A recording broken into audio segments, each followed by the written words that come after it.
आ रहे हैं अपने नेक्स्ट टॉपिक को, दैट इज ऑफ बायो इनर्जेटिक्स। और इस चैप्टर के अंदर हम फोटोसिंथेसिस और रेस्पिरेशन की डिटेल्स को पढ़ेंगे, लेकिन सबसे पहले हम इस बायो एनर्जेटिक्स का इंट्रोडक्शन देख लेते हैं। ये पहला लेक्चर इसके इंट्रोडक्शन से रिलेटेड होगा। तो बायो एनर्जेटिक्स हम किसको कहते हैं? It is quantitative study of energy transformations in an ecosystem, यानी एक इकोसिस्टम के अंदर एनर्जी की जो ट्रांसफॉर्मेशंस हैं उनकी क्वांटिटेटिव स्टडी को बायो एनर्जेटिक्स कहा जाता है। इसलिए इस चैप्टर के अंदर हम डिफरेंट क्वांटिटीज को पढ़ेंगे कि कितने मॉलिक्यूल्स यूज हुए, कितने मॉलिक्यूल्स प्रोड्यूस हुए। अब इकोसिस्टम के अंदर जो एनर्जी ट्रांसफॉर्मेशंस हैं उनमें दो सबसे इंपॉर्टेंट हैं, one is the photosynthesis and other is the respiration. ये दो तरह की एनर्जी ट्रांसफॉर्मेशंस हैं, इनकी डिटेल्स को हम आगे चल के अभी पढ़ेंगे, इस इंट्रोडक्शन में भी और फिर कंप्रीहेंसिवली इस पूरे चैप्टर के अंदर भी। तो सबसे पहली चीज जो आपने याद रखनी है कि इकोसिस्टम के अंदर एनर्जी का जो मेन सोर्स है that is sun. Sun is the main source of energy and solar energy is the main form of the energy available to living organisms on earth। अब ये भी आपने याद रखना है कि अर्थ पर ये जो सोलर एनर्जी पहुंचती है इसने डिफरेंट काम करने हैं, लाइक इसने अर्थ की हीटिंग को करना है, इसने वाटर को इवेपोरेट करवाना है, इनमें से काफी सारी अमाउंट री रेडिएट होकर वापस एटमॉस्फेयर में चली जाती है। लिविंग ऑर्गेनिजम्स के अंदर इस एनर्जी को डायरेक्टली अगर कोई यूज कर सकता है तो वो प्लांट्स हैं, यानी plants have ability to absorb this solar energy and transform into another form of the chemical energy. तो इसीलिए आपने अब सबसे पहले इसकी तरफ आना है कि अर्थ तक जो टोटल लाइट एनर्जी पहुंच रही है उनमें से सिर्फ 1% प्लांट्स एब्जॉर्ब करते हैं और कन्वर्ट कर देते हैं। अब यहां पर जो प्रोसेस इस एब्जॉर्प्शन और कन्वर्जन के अंदर इन्वॉल्व होता है उसको हम कहते हैं फोटोसिंथेसिस।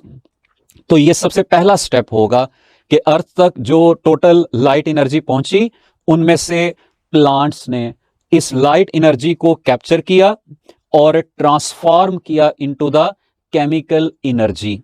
अब वो केमिकल एनर्जी की कौन सी फॉर्म्स होंगी? These will be the organic compounds. जैसा कि आप लोग पढ़ते हैं कि फोटोसिंथेसिस की जो प्राइमरी प्रोडक्ट है वो कार्बोहाइड्रेट्स होते हैं। सो इसीलिए प्लांट्स के अंदर इस फोटोसिंथेसिस के प्रोसेस को हम कहते हैं energy capturing process of the bio energetics. ठीक है, ये दो प्रोसेसेस हमने पढ़े थे ना अभी, फोटोसिंथेसिस और रेस्पिरेशन। तो आपने याद रखना है कि इसमें से जो फोटोसिंथेसिस है उसको हम क्या नाम देते हैं? इसको हम कहते हैं energy capturing process of the bio energetics. ये मैं साथ वैल्यू भी लिख देता हूं। मैंने ये बताया है कि जो टोटल लाइट यहां तक पहुंच रही है उनमें से 1% को प्लांट्स ने यूज किया, कैप्चर किया और ट्रांसफॉर्म किया इनटू द केमिकल एनर्जी। और केमिकल एनर्जी की कौन सी फॉर्म वो हमने पढ़ लिया है कि सबसे कॉमनली इन्होंने कन्वर्ट किया है इसको ग्लूकोज के अंदर, which is the common form of chemical energy. और फोटोसिंथेसिस को इसी वजह से हम कह रहे हैं एनर्जी कैप्चरिंग प्रोसेस। अब आपने ये भी याद रखना है कि ये जो फोटोसिंथेसिस का प्रोसेस है इसको हम एनाबोलिज्म कहेंगे। एनाबोलिज्म आपने पढ़ा हुआ है, किसको कहते हैं? कि जहां पर स्मॉलर मॉलिक्यूल्स कंबाइन करके लार्जर मॉलिक्यूल बनाएंगे उसको एनाबोलिज्म कहेंगे and it will need energy. और यहां पर ये एनर्जी प्रोवाइड करेगा सन, सोलर एनर्जी यूज होगी। अगर हम इसकी केमिकल इक्वेशन को देखें तो ये ओवरऑल ऑफ फोटोसिंथेसिस की नेट इक्वेशन पढ़ते हैं कि कार्बन डाइऑक्साइड इन्वॉल्व होगी 6CO2 प्लस 6H2O और एनर्जी जो सन प्रोवाइड कर रहा है, और प्लांट फिर इन तीनों को कन्वर्ट कर देगा ग्लूकोज के अंदर जो कि मेन प्रोडक्ट है, और उसके साथ ऑक्सीजन रिलीज होगी एटमॉस्फेयर में, that will be used in the aerobic respiration और in the formation of ozone.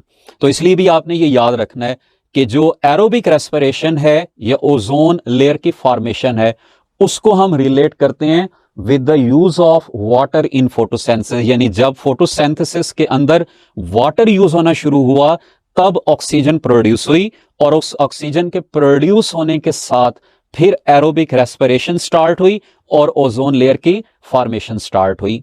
तो ये एक प्रोसेस जो आप बायोएनर्जेटिक्स में पढ़ते हैं फोटोसिंथेसिस का। एक और चीज भी आपने याद रखनी है कि अल्टीमेटली आपको पता है कि प्लांट्स के अंदर ये जो फोटोसिंथेसिस का प्रोसेस होता है ये सेल के किस हिस्से में होता है, अल्टीमेटली दैट आर क्लोरोप्लास्ट। तो इसीलिए इस एनर्जी ट्रांसफॉर्मेशन के अंदर जिन ऑर्गेनेलिस का रोल होगा that will be the chloroplast. So chloroplast are involved in energy transformations. और ये किसको किस फॉर्म में कन्वर्ट करेंगे वो आपने पढ़ लिया। Chloroplast convert light energy into the chemical energy.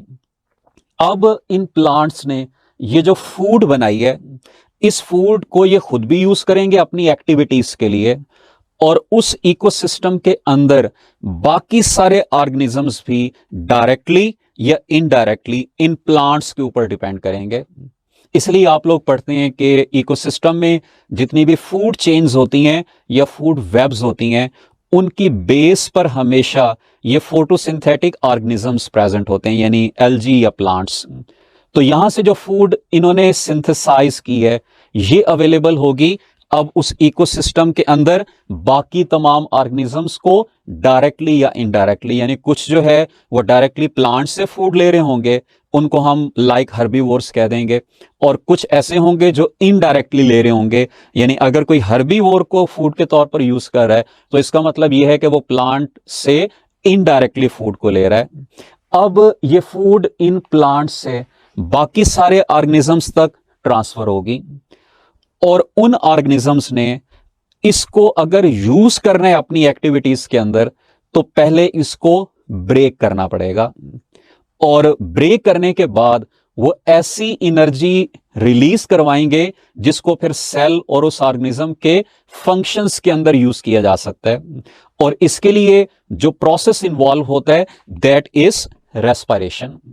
तो रेस्पिरेशन के अंदर क्या होगा, केमिकल एनर्जी की ब्रेकडाउन होगी और उस ब्रेकडाउन से एटीपी बनेंगे। ATP is also a form of chemical energy, और ये एटीपी फिर डिफरेंट फंक्शंस के अंदर इन्वॉल्व होंगे। लाइक अगर प्लाज्मा मेम्ब्रेन के अक्रॉस सब्सटेंसेस की मूवमेंट करवानी है वहां पर एटीपी यूज हो जाएंगे।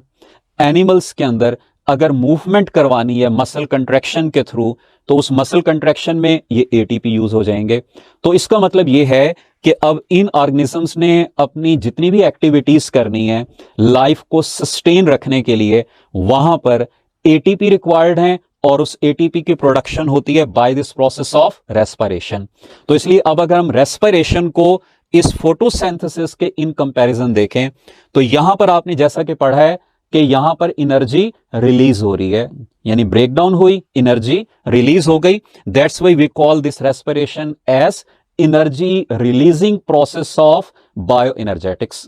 फोटोसिंथेसिस को कहा था एनर्जी कैप्चरिंग प्रोसेस, और रेस्पिरेशन को हम कहते हैं एनर्जी रिलीजिंग प्रोसेस। इसी तरह से यहां पर क्योंकि ब्रेकडाउन हो रही है so we will call it as catabolism. ये कैटाबॉलिक रिएक्शंस हैं जो रेस्पिरेशन के साथ रिलेटेड होंगे। ये आपके सामने इसकी इक्वेशन है, और आपने एक चीज याद रखनी है कि this is actually the equation of aerobic respiration. ये हम आगे पढ़ेंगे कि रेस्पिरेशन की दो टाइप्स हैं, एरोबिक और एनएरोबिक, लेकिन ये जो इक्वेशन आपके सामने लिखी है that is of aerobic respiration.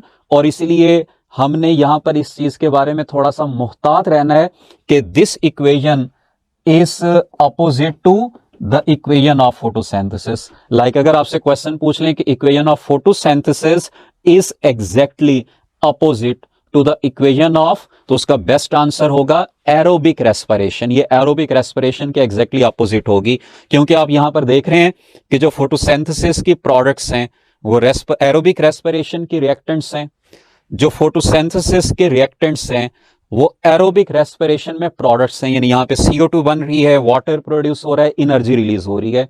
ये एनर्जी किस फॉर्म में रिलीज हो रही है, एटीपी की फॉर्म में। और ये एटीपी कहां इन्वॉल्व होंगे आगे फिर डिफरेंट एनाबॉलिक रिएक्शंस के अंदर या सेल की बाकी एक्टिविटीज के अंदर इन्वॉल्व होंगे। इसलिए आपने ये चीज याद रखनी है कि हम ये जो एटीपी के मॉलिक्यूल्स हैं इनको कहते हैं energy currency of the cell. कि अदरवाइज तो एनर्जी ग्लूकोज में भी स्टोर्ड है, लेकिन ग्लूकोज को हम उतना फ्रीक्वेंटली और इमीडिएटली यूज नहीं कर सकते जितना जल्दी हम एटीपी को यूज कर लेते हैं। It is just like a cash, just like a currency, कि जो हमारे पास मौजूद है, हमारे सेल्स के पास मौजूद है, हमें जब भी रिक्वायर्ड होगी हम इसको कैश करवा लेंगे, हम इसको एक्टिविटीज के अंदर यूज कर लेंगे। तो एटीपी को हम कहते हैं as energy currency of the cell, and it acts as a link between the catabolism and anabolism, यानी कैटाबोलिज्म से ये प्रोड्यूस हुआ और डिफरेंट एनाबॉलिक एक्टिविटीज के अंदर इन्वॉल्व होगा। आखिरी चीज जो मैं यहां पर आपको बताता चलूं कि जैसे यहां पे हमने पढ़ा था कि क्लोरोप्लास्ट इन्वॉल्व हो रहा है, इसी तरह यूकैरियोटिक सेल्स के केस में रेस्पिरेशन के अंदर मेन रोल माइटोकॉन्ड्रिया का होता है। तो आपने ये भी चीज याद रखनी है कि mitochondria are also involved in energy transformations. लेकिन ये कौन सी एनर्जी ट्रांसफॉर्मेशंस में इन्वॉल्व होंगे? They will break the chemical energy and will transform into ATP, और एटीपी आगे फिर यूज होंगे। So that was all about the bioenergetics, उसका इंट्रोडक्शन, उसमें फोटोसिंथेसिस और रेस्पिरेशन का हमने रिलेशन पढ़ा है।